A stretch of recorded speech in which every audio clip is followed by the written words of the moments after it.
ni Duterte na hirap tayong linisin.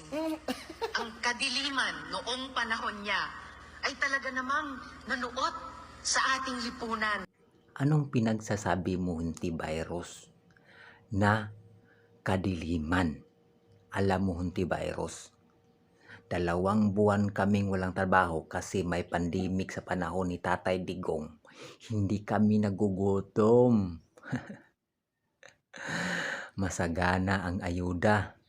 2 bisis pa kami nakatanggap ng tag 8,000, 16,000 yun. Binigay ni Digong. Iwan ko lang sa inyo kung kayo ang nakaupo sa panahon may pandemic. Alam mo kung bakit nasasabi kong iwan ko lang?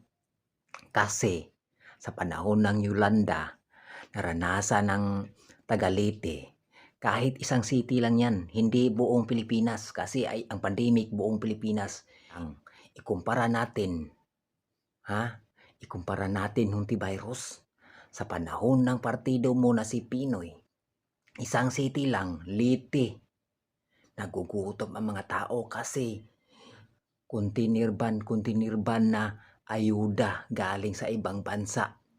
Hindi nyo pa nabigay. Pinapanis nyo lang, kaya sinunog na lang kasi nangapanis. Ganyan ang kadiliman, Hontiveros.